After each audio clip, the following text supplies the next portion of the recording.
Hi hello నమస్తే. అందరు ఎలా ఉన్నారు? బాగున్నారా? అందరూ బాగుండాలని మనస్ఫూర్తిగా భగవంతుడిని కోరుకుంటున్నాను. ఈరోజు ఒక మంచి వీడియోతోటి మీ ముందుకు వచ్చాను. మొక్కలకి ఒక ఫెర్టిలైజర్ అయితే ఎలా తయారు చేసుకోవాలో చూపిస్తున్నాను. రూపాయి ఖర్చు లేకుండా మన ఇంట్లో ఉన్న వాటితోటి ఈరోజు అయితే నేను ఫెర్టిలైజర్ చూపిస్తున్నాను. ఇంకెందుకంటే ఆలస్యం, మరి మనం వీడియోలోకి వెళ్ళిపోదామా? రూపాయి ఖర్చు లేకుండా అంటే మనం రోజు చేసుకుంటూ ఉంటాం. రోజు చేసుకున్నప్పుడు అది తింటూ ఉంటాము. కొంచెం మిగిలితే మనం అది పడేస్తూ ఉంటాం. పడేయకుండా ఇలా మొక్కలకు ఇచ్చుకున్నాం అనుకోండి, మంచి ఫెర్టిలైజర్ అనేది మనం మొక్కలకు ఇచ్చిన వాళ్ళు అవుతాము. అది ఏంటి అంటే ఇదిగోండి, దోశ పిండి, ఇడ్లీ పిండి. మనము రోజు టిఫిన్స్ అయితే చేసినప్పుడు కొంచెమైనా మిగులుతూ ఉంటుంది కదా, పడేస్తూ ఉంటాం కదా. పడేయకుండా మనము ఒక 2 రోజులు మనం ఒక గిన్నెలో పెట్టుకొని పక్కకు పెట్టుకున్నాం అనుకో, మంచిగా పులుస్తుంది. పులిసినప్పుడు పులిసింది నీళ్ళలో కలుపుకొని మనం మొక్కలకు ఇచ్చుకున్నాం అనుకోండి, మొక్కలు మంచి ఎదుగుదల ఉంటుంది, ఏరు అనేది గ్రోత్ పెరుగుతుంది, పూలు పండ్లు కాయలు రావడానికి మంచి దోహదపడుతుందండి. దోశ పిండి అయినా ఇడ్లీ పిండి అయినా. మనం ఇక్కడ చూసారా, ఇది మంచి పులిసిన పిండి. ఇది ఇప్పుడు నేను ఒక బకెట్ నిండా నీళ్ళు తీసుకున్నాను. తీసుకొని ఇప్పుడు ఈ పిండిని దీంట్లో డైల్యూట్ చేసుకొని మొక్కలకు ఇచ్చుకోవాలి. రూపాయి ఖర్చు లేకుండా ప్రతిదీ మనము ఇంట్లో పడేసిన వాటితోటి మొక్కల్ని పెంచుకోవచ్చు. వారానికి ఒకసారి మనము మొక్కలకు ఇస్తూ ఉండాలండి. ఎరువైనా సరే, ఫెర్టిలైజర్ అయినా సరే. ఎప్పుడు మొక్కకి ఒకే రకంగా ఫుడ్ అనేది అలవాటు చేయకూడదు. మనము ఒకటే రకంగా ఫుడ్ తినం కదా, సో మొక్కలకు కూడా అదే విధంగా వారానికి ఒకసారి ఫుడ్ అనేది ఇస్తూ ఉంటే మంచిగా మొక్క పెరుగుదల. ఇప్పుడైతే నేను ఒక బకెట్ నిండా 10 లీటర్స్ బకెట్ నిండా నీళ్ళు తీసుకున్నాను. ఇదైతే మంచిగా పులిసిందండి. పులిసింది ఒక్కసారి కలుపుకుందాము. పుల్లటి వాసన వస్తుంది. ఇది మనము ఉడకపెట్టలే కదా ఏదైనా. ఇప్పుడు మనం బియ్యం కడిగిన నీళ్లు కూడా మనం మొక్కలకి ఇచ్చుకుంటే మంచిగా మొక్క అనేది పెరుగుతుందని ఇంతకుముందు వీడియోలో కూడా చూపించానండి. మనం ఉడకపెట్టని ఏదైనా సరేనండి, మంచిగా మొక్క ఎదుగుదలకు, పూత కాపు రావడానికి అదేవిధంగా ఉపయోగపడుతుంది. ఇది మంచిగా ఫెర్టిలైజర్గా తయారవుతుంది. ఇక్కడ చూసారా, ఈ విధంగా కలుపుకున్నాము. కలుపుకొని ఇప్పుడు ఒక 2 స్పూన్లు వేసుకుందాము.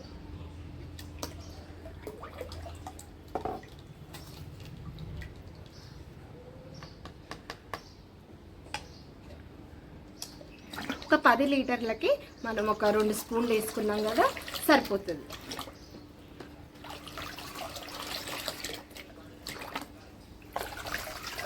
ఈ విధంగా కొంచెము ఇట్లా కిందికి నీటికి మనము మొత్తము వేసుకుంటే నీళ్ళలో మొత్తం కలిసిపోయినట్టు అవుతుంది.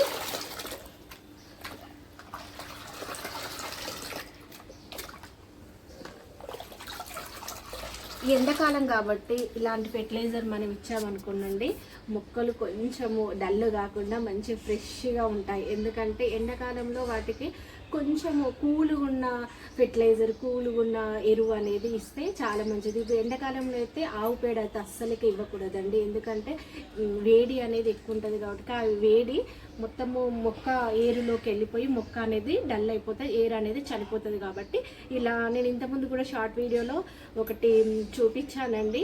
అది కూడా చాలా బాగా పనిచేస్తుంది. ఎండాకాలంలో ఇలాంటి అనేది ఇచ్చుకోవచ్చు. ఇప్పుడు నేను ఇది చూపించాను కదా, ఇది మనము ఇప్పుడు మొక్కలకి ఇచ్చుకుందాము.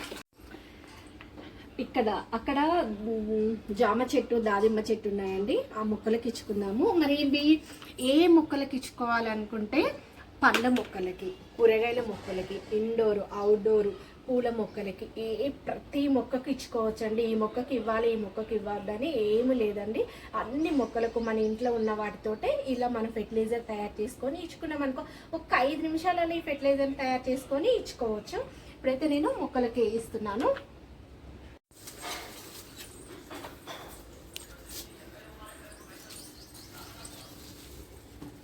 మనం మరి ఎన్ని మగ్గులు పోయాలంటే మనం మొక్క సైజుని బట్టి మనం పోసుకోవాలండి.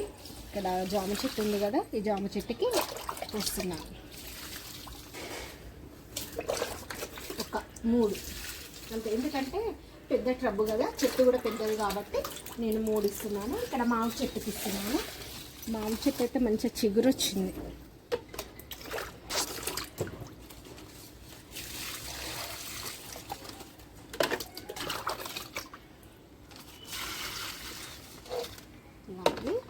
మనం చూసుకొని ఇక్కడ చూసారా ఎంత బాగా పండినాయో. ఆకులన్నీ మళ్ళీ తెంపేశాను, ఎందుకంటే ఇంకా ఆకు సైజు పెరుగుతూ ఉంటుంది, కాయ సైజు చిన్నగా అవుతుంది కాబట్టి ఆకులన్నీ నేను తెంపేసుకున్నాను. కాయలైతే ఉన్నాయి. దీన్ని కూడా ఇలా ఇప్పుడు ఇది మంచి కాయ టైంలో ఉంది కదా, ఇలాంటివి ఇచ్చుకుంటే బాగా పనిచేస్తాయండి. ఇక్కడ దానిమ్మకాయ మళ్ళీ సెకండ్ కాపు కూడా స్టార్ట్ అయిపోయింది. దానిమ్మకాయ అయితే మీరు చూస్తుంటే అర్థమైపోయి ఉంటుంది, ఎందుకంటే ఫస్ట్ సారి వచ్చింది, మళ్ళీ సెకండ్ టర్మ్ అది ఒక 2 నెలలని మళ్ళీ సెకండ్ కాపు కూడా అందుకుంది. మిద్దె తోట స్టార్ట్ చేయాలనేది పెద్ద సమస్య ఏం కాదండి. మన ఇంట్లో ఉన్న వాటితోటే పడేయకుండా ఈ విధంగా మనము మిద్దె తోట అనేది స్టార్ట్ చేసుకోవచ్చు. మంచి లాభాలు ఉంటాయండి మిద్దె తోట స్టార్ట్ చేసినప్పుడు, ఎందుకంటే మనం ఆర్గానిక్గా తింటూ పిల్లలకు పెడుతూ చాలా ఉపయోగాలు అయితే ఉన్నాయి. సింపుల్గా అంటే పెద్ద ప్లేస్ లేని వాళ్ళు కూడా ఇలా కొంచెం బాల్కనీ ఉన్న వాళ్ళు కూడా ఈ విధంగా మనం తయారు చేసుకొని కూడా మొక్కలకు అనేది ఇచ్చుకోవచ్చు. ఇప్పుడు ఈ బకెట్ కూడా ఇస్తున్నాము. ఇక్కడ చూసారండి, రెడ్ మందారం చాలా బాగా పూసింది. పూలు పూస్తూనే ఉన్నాయి, రాలిపోతూనే ఉన్నాయి, మొగ్గతోటి కూడా ఉన్నాయి. ఇట్లా మనము డల్గా అయినాయి అనుకోండి, కొంచెం మందారాలు అలా అయినప్పుడు మనము ఇలాంటి ఫెర్టిలైజర్ ఇచ్చామనుకోండి, ఎరువు ఇచ్చామనుకోండి, కొంచెం టైం పడుతుంది. ఇలా వాటర్ లిక్విడ్ రూపంలో ఇచ్చామనుకోండి, అది భూమి లోపలికి వెళ్ళి మట్టి లోపలికి వెళ్ళి ఏరు అనేది దృఢపడుతుందండి. ఇక్కడ చూసారా, కనకాంబరాలు ఇంతకుముందు కూడా తెంపాను, చాలా బాగా పూస్తున్నాయి. ఇక్కడ ఒకసారి చూడండి, నేనైతే బంతి పూలను అసలు పడేయకుండా ఈ విధంగా ఎరువు అయితే తయారు చేస్తున్నాను. ఇవి ఎరువుగా తయారయ్యి కొంచెం మన మొక్కలకు అనేది ఇచ్చుకోవచ్చు. ఈ విధంగా మనము ఒక్కొక్క స్టేజ్లో ఒక్కొక్క రకంగా మొక్కలకు అనేది ఇచ్చుకోవాలి.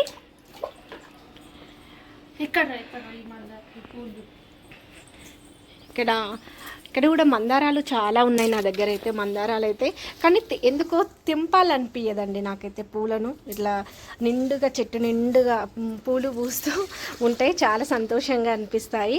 ఎందుకు తెంపడం అంటే, కనకాంబరాలు అయితే రోజు ఎన్ని పూస్తుంటాయో అసలు అవి అలా ఇంకా రాలిపోతూ ఉండాలి, అట్లా చూస్తూ ఉంటా చాలా సంతోషంగా. ఇక్కడ చూసారా, తోటకూర కూడా చాలా ఉంది. ఇక్కడ నేను దగ్గర ఒక 3-4 డేస్ అవుతుందండి. ఈ గులాబీలు అయితే చూసారా, ఇన్ని రోజులైనా కూడా పువ్వు అనేది రాలతలేదండి, ఇంకా ఉంటూనే ఉంది. చాలా బాగా ఇలా ఫెర్టిలైజర్ అనేది మన చేతుల్లోనే ఉందండి. ఫెర్టిలైజర్ మనం ఇస్తూ ఉంటే పూలు అనేది ఈ విధంగా పూస్తూ ఉంటాయి. సింపుల్గా బాల్కనీలో ఒక పూల మొక్కలైనా సరే, పండ్ల మొక్కలైనా, కూరగాయల మొక్కలు ఉన్న వాళ్ళు కూడా ఈ విధంగా మనం ఫెర్టిలైజర్ తయారు చేసుకొని కూడా ఇచ్చుకోవచ్చు. వీడియో నచ్చితే మాత్రం లైక్ కొట్టడం మర్చిపోకండి. బాయ్ మరి.